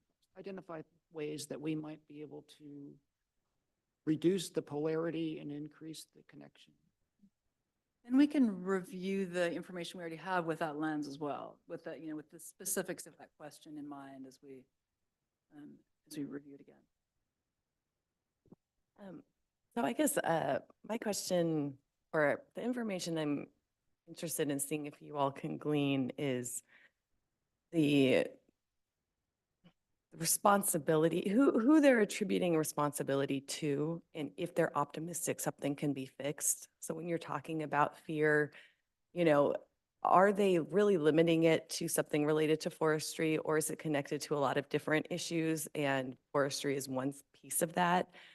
And then who are they confident will be has the ability to take an action on that would help remedy it? And is it something they really feel can be, fixed or addressed? And so I guess it's a level of optimism. It's a level of who has ownership of an issue. And then it's also the breadth of an issue. Is it really connected to a much larger story, which I'm assuming it is to some extent, but how much are they really narrowing in on a very particular thing versus, what is more of a larger scale society issue? Yeah. I mean, one thing we hear across our work is a desire that these cross-cutting issues would be brought together formally by governments, and so that it's understanding that these issues don't stop at the forest gate or whatever the expression should be here, and so how are there ways in which some of these entities that do have jurisdictions over multiple things, how could they think through some of these questions together? So certainly we hear that all the time. And so I think, I think both those questions are probably embedded in some of the things that we have now, and we certainly can. I do think it's a great question to say, the things that you're worried about and fearful of, do you think they can be solved? And how? I mean, that's a point on the question. So thanks. Similar to kind of where Chandra's question was heading, I'd be interested in trying to hone in on the, I guess, state government aspect of what do folks expect of us and expect us to be able to do. Because I think a better understanding of that will help us with those communication and educational opportunities. Because we already know most folks don't know where one land ownership ends and the next one begins, or who's responsible for what. But just knowing what people think the board is responsible for, the department's responsible for, at a minimum can help us clarify and help people better understand the work we do. That's a good, I mean, that very much goes on this list of knowledge questions, right? And then what do you want us to do about it? And so I think building that into all kinds of things going forward, you can get a bunch of information. So thanks for that. This might bring us to time. So if there's nothing, I think we have next steps. I will say when we'll have these dates and locations, specific locations. Right now they're in contracting with Portland State University to rent these spaces. So as soon as we've got those contracts in place in those 3 locations, we'll let you know. But I would, if you can come, we'd love to have you come, because I think it is just it's an opportunity to sit with people and, hear them think out loud and change their mind and learn from each other and all the things that is very encouraging. And so we'll make sure that we get them on, we'll get those dates to you and places as soon as humanly possible. And then, we'd love to have you with us at any of those occasions. Thank you so much. You were so generous with your time today. Thank you so much. And, at any point, call, email, we're happy to, talk more in small groups or to come back here. So. Thanks very much. Right, thank you both. It's been a wonderful discussion, very thought-provoking. And with that, so we really appreciate you both being here, and we will move on to our next and final item.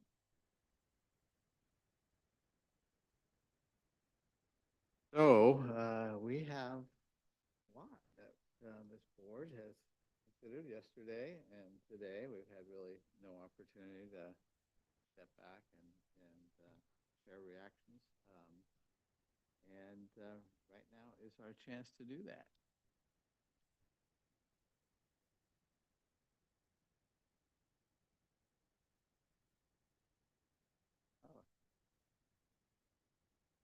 So I might get started. I just really appreciated the testimony from, I don't know how many people we have heard from on this HCP, A lot. but I'm guessing over 700, maybe less than 800, I don't know. But what has really struck me is just the number of public officials that are balancing budgets, and our rural commissioners, our state representatives, our state senators who have really attended. And I've just really appreciated people showing up and being engaged. I thought State Representative Deal asked a very important question. What do we want the legislature to do? And I thought County Commissioner Erin Starr, she said, any and all solutions must minimize financial impact because it will require monumental change in funding. And I thought those were really thoughtful comments. As you know, I've been concerned about the financial impact of the counties and all of their services and districts, but I'm also concerned about the financial health of this agency as well. And I've requested the numbers to better understand how ODF would be impacted as well as the counties. Over the holidays, I worked with a CPA, a lawyer, and a professional forester, and I'll put some numbers on public record. Hillary, I'll give you a copy of this. But a financial summary of what this policy will cost. And I want to remind you all of the financial stress ODF is already under with regard to state lands and our own cash flow challenges. Every number on here is derived from ODF reports. Basically, if you look at this, it looks like it will be about 88 million per biennium. And that could be more depending on a higher cut or lower depending on a lower cut. But this is a multi-billion-dollar cost to these counties and to this agency, over the next 35 biennium. You all buy houses, so you can run the number on roughly 88 million a biennium over 35 bienniums, and you use your own interest rate. But essentially, these dollars are going to come out of rural counties, and they're going to come out of this agency.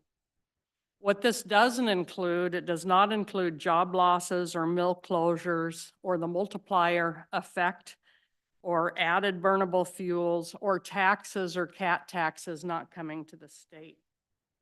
One thing that jumped out at me were the inflation costs, and Mike, you've referred to those. In your inflation projections, you've gone from 32.4% of revenue to 41.5% of total revenue on state lands is the cost.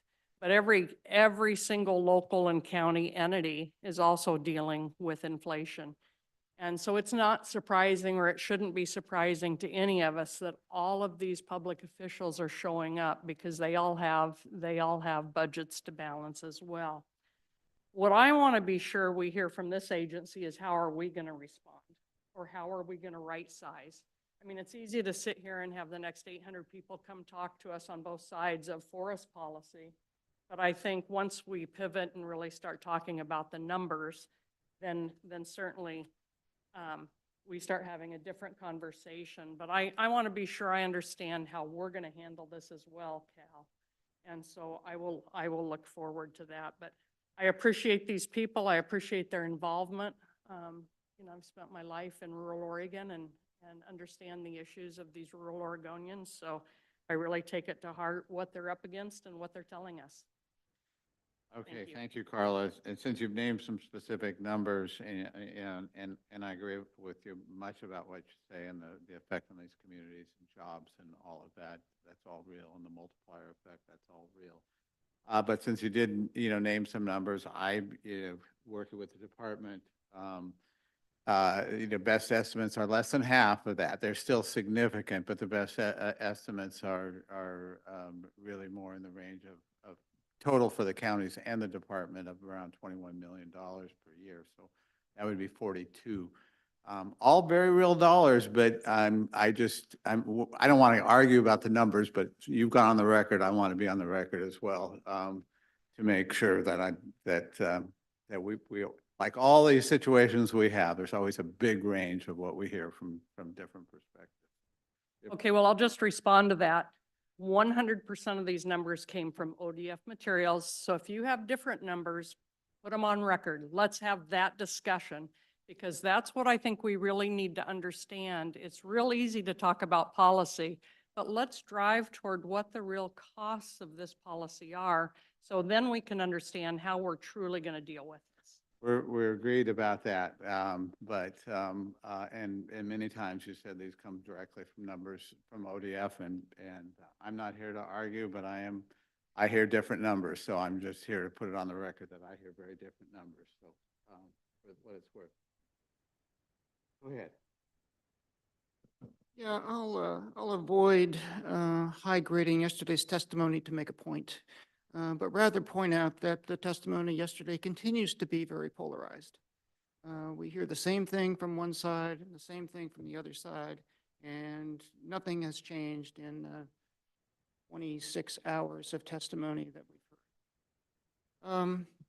And that's not a good way to make policy, and that's not a good way to do business. Compare that to the conversation that occurred between Seth and Stacy. And it was night and day. And then compare that to what we just heard from the Oregon Kitchen Table folks, thinking about ways to move in a more productive way forward around issues. And to me, it's a logical progression from not a good way to a much better way. And I think this group, agency, the board, all of those people who care about forests need to be included, get our act together around how we're going to change the way we do business. Because yesterday morning was not the way to do business. And neither is high grading the testimony to make political points, Carla. I think we need to be less contentious and more productive in terms of talking with one another rather than at one another.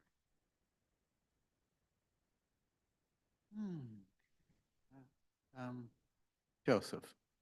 Thanks, Jim. Brenda, I couldn't agree more. As somebody, that was involved in private forest accord, I can really tell you that was a process to try to reach a win-win. And like you, listening to Stacy and Seth, and their commitment to that and the commitment to all parties, I think we can really take a lot away from that. I guess as I reflect on this and considering that and reflecting on what we've heard and all the testimony and I'm concerned about the financial numbers, just as Carla is, I think just as most board members sitting around this room should be, if you're not, you should be very concerned how this is affecting the counties, how it's going to affect the department. And I appreciate the latest numbers that Mike has given and staff related to the modeled outcomes, et cetera, et cetera. I appreciate those numbers, but what's really important to me is how those numbers and facts have changed year after year through this process. That's incredibly, and I know that not all of us were a member of this board when we began this journey, but I'm confident that everybody on this board understands where we began. And getting back to the fact that an HCP is supposed to be a win-win. And we don't seem to talk about, we don't have any discussion about the economic impact of this HCP and how the numbers have changed so dramatically since 2018. And if that doesn't give you pause, it really should give you pause. And I guess I would just ask a very simple question, and I don't expect an answer from my fellow board members here. Because, you know, backing up in time, I've decided to deliberately wait on trying to steer a different direction for this board. I mean, if you can back up to Seaside, I mean, we can think about, you know, all this, you know, what's happened, the discussion that's happened amongst this board. And I've deliberately waited for these final numbers. You know, I've very consciously decided that, yeah, you know, it makes sense to wait. Let's get the final numbers before we begin to try to pivot or do something different. I just want to say that. I want to point that out. That's something I've very intentionally done, because I think that was the right thing to do.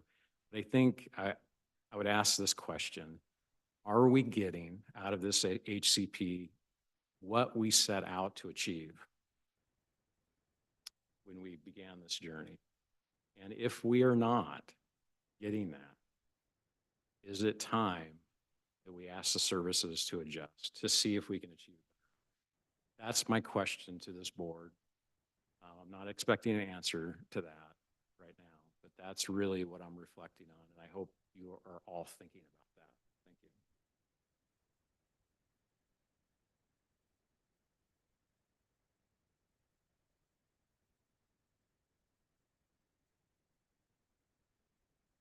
Liz. I was looking for you. Down here. Thinking about yesterday in the testimony, I think I've shared that I thought that there was a shift in the counties and the tone and the new chair, which is wonderful. And I really appreciated their acknowledgement for the hard work that the board has done and the listening and the effort we put in.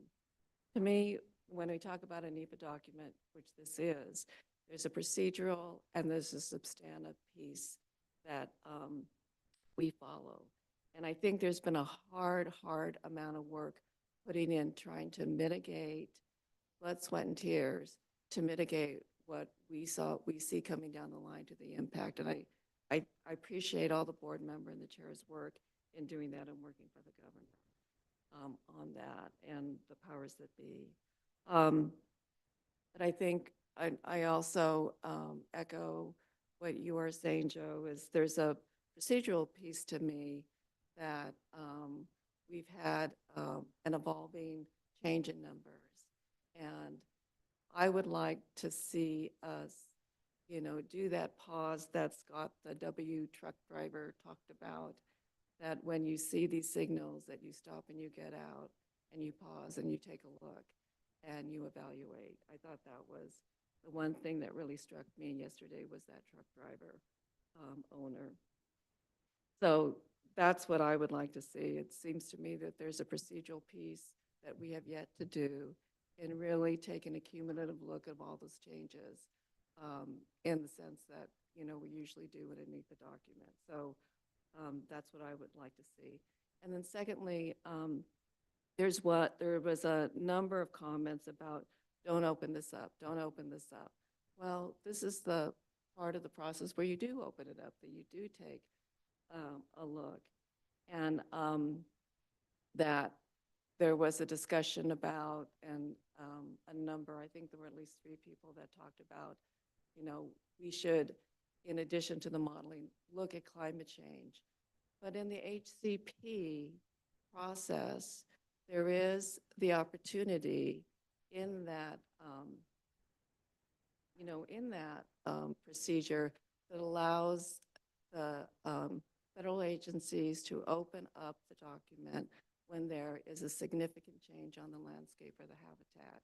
And in fact, U.S. Fish and Wildlife, the director here in the Pacific Northwest, has done that. And they did that with just, you know, to the west of where I live, to the BLM, following the 2020 wildfires, that they are requiring in real time for the agency to go back and look at the intensity of those wildfires in order to evaluate in real time on real watersheds intensities that piece. So I just am concerned when I hear people say, let's put the climate change in the models, that we're taking a second bite of the apple when there already is a part of the HCP process that is the responsibility of the federal agencies, U.S. Fish and Wildlife, NOAA, to pull that trigger.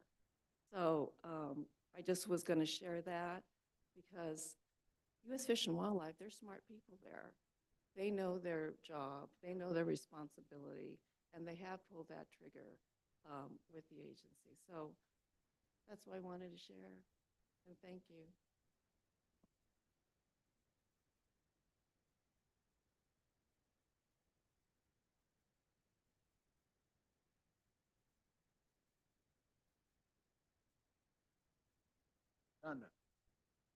Thanks, Jim. Trying to think of how I respond to some of this stuff right now, but I appreciate the reflection on the contrast between some of the parties that were up here, right, after a long process of working together through the PFA, and then going what we heard in some of the dialogue and the continuing polarization we see in the HCP. And I just, wanted to note that the private forest accord, that there's a lot of factors driving those parties together to have conversation, right? And I think part of it was an acknowledgement on all sides that things were going to change regardless. And there were ballot initiatives, there was litigation, like how do you want the solution to be put in front of you, right? And I think the parties were able to make those risk assessments and decide it was a better way for us to be sitting in the driver's seat and thinking about this. And I think part of the challenge we've had with this HCP, and I think the board has contributed to this misconception to some extent too, is that there's a lot more discretion and wiggle room than there really is. And I think we're getting to the spot where we're being more mindful about that, right? But for a long while, we had conversations and the public was proceeding as if we were making some decision that we had all the control in the world for, and that it was discretionary whether or not we comply with the Endangered Species Act, right? That's kind of the impression that we're left with. And I think it was a disservice to the public and to ourselves to be allowing it to go that direction for as long as it did. So I appreciate that what I'm hearing a lot more, and I'll mention this too, I agree with Liz that the county conversation with us, I think is really improved in this idea that we need an HCP, right? We do, we need it. And the fact that it would take us so long to get to the fact that people were saying that is part of the challenge we have with this process. So now that we're there, I feel like we're there meaningfully, we can pivot more, I think, to what you're talking about, Joe. And I do appreciate that this has been a long process where there's been a lot of analysis and numbers thrown around and people attaching different weights to those things, and also different understandings of what win-win means in a process, right? I don't think anyone's really going to get out of this what they would think in their ideal situation is a win, right? So what do we think is a win for both sides? What does that mean? So I'm not offering anything novel here, except that I appreciate that these are being raised. I think we're getting to a more productive space for a conversation, but I also want to always be mindful of where the decision space really does lie now, where the discretion bars are. And I'd like us to be really mindful about adaptive management, because what struck me from the public comment was the individual that said, do you have the mechanisms available to pivot when you make a bad decision? If we don't have perfect information, we're not going to have perfect information. The impacts, the financial impacts are going to be uncertain. That will remain. The species impacts are going to be uncertain. Where we have wildfire, where we have climate change, the instruments that we have are only so good. What we're going to really need to rely on is adaptive management, the sideboards that exist there, the process that exists there. People feel comfortable with that. Do you have a working relationship between the people who are going to, be invested in these outcomes over time, like you see with the private forest accord? So I'm hoping we can start pivoting our attention, or really thinking about that. I'm hoping we can do it in partnership with the county and with our stakeholders here. And I'm still very committed to getting to an outcome. I think we need an HCP. And I'm hopeful that we're getting the right information sources in, and we're having more productive conversation to get there. And I just, again, want to express thanks to members of this board. Like, we are going to go into a period here, right, where we're going to have to do some hard things. And thank you for the grace. And thank you in advance for grace in the future, because we'll have delicate conversations here on out.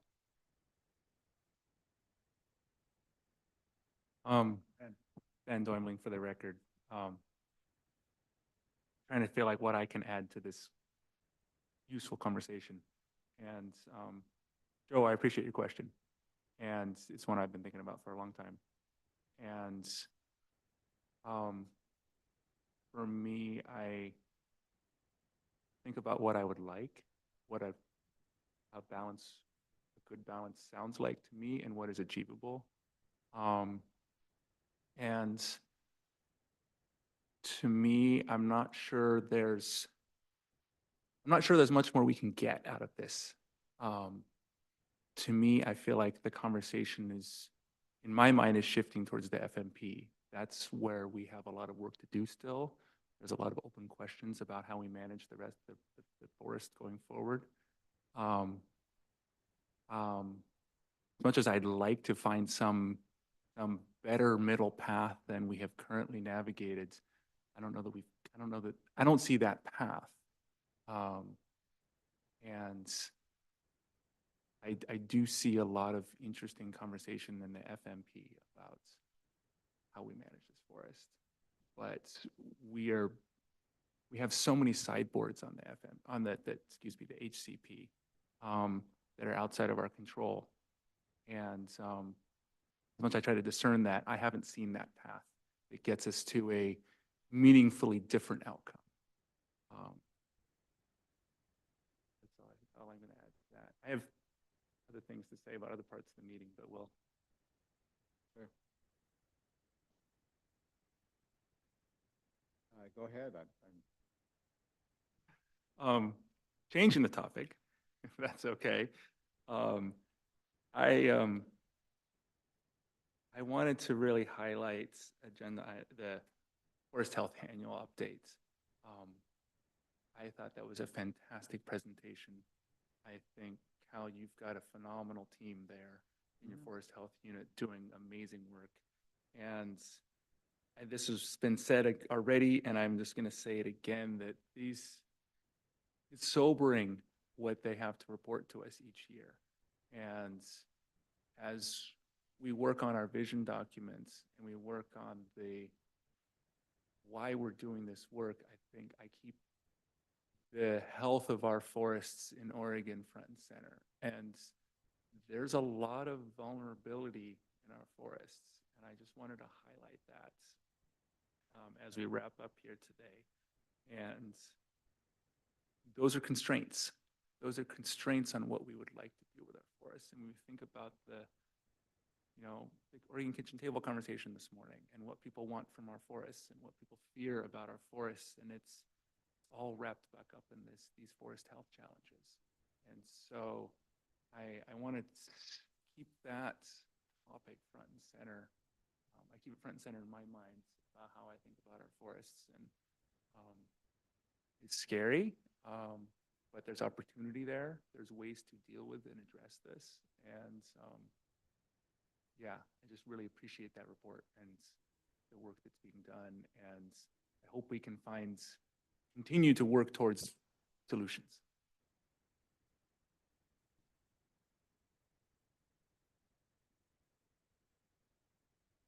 Liz? Oh, you're just leaning. Okay. Any other comments on any subject?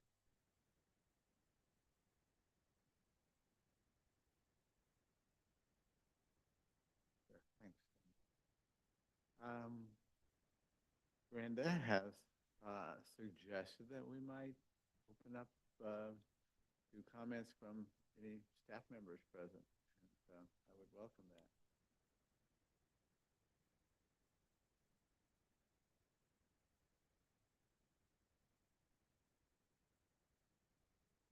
State Forester. Okay, well, going forward from yesterday's, 2-hour session of testimonies, my observation was we heard a lot of repeats, so we're hearing the same message in a lot of ways. But going forward, we're going to have listening posts, and hopefully we'll be able, because of the locations, we'll be able to draw some people out and maybe get a little bit different viewpoint. But I think that over the next couple of months, I need to get a good understanding on how much influence we have on the services, because we're not approving the HCP. We're not the ones that are going to approve the incidental take permit. And Joe, I hear you, and Carla, I hear you too. You know, what's our response? But what's our response if we don't have the HCP too? And, you know, on stability and harvesting. I come from an experience of doing collaborative groups on Forest Service lands, and I've seen land, it's because they don't have an HCP, not be able to do too much. And what are we looking forward to if we don't have an HCP? So is there an HCP a pathway? Well, Ben, I'm a lot with you. I don't see the clear pathway to get more harvest at the same time receiving an ITP approval for an ITP. And I'm going to have to lean hard on Mike. He's been good, been able to give me good information here. And so we'll go through those listening posts and we'll come back and I'll probably make a recommendation, whether we pause, is it, you know, depends on what the services say about that. And, or do we, you know, just go forward and try to get, I think that's the question that's laying in front of us right now.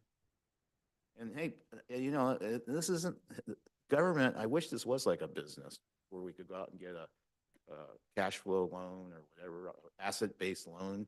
We can't, and we couldn't pay it back anyway. But we need to manage within the government. The legislature, I understand what the legislature is saying. What do you want us to do? But at some point, that's part of the job description. I hate to say that. Other comments or questions from staff? Hearing none. I just wanted to mention, I think Liz touched on this, that one of the things I heard repeatedly on both sides yesterday in the testimony was people showing appreciation for the tough job that we have, and you know, essentially thanking us for our service and having some sympathy for us. And that was nice. That was nice to hear. Folks, we need it. I think we all need it. So that was great. You know,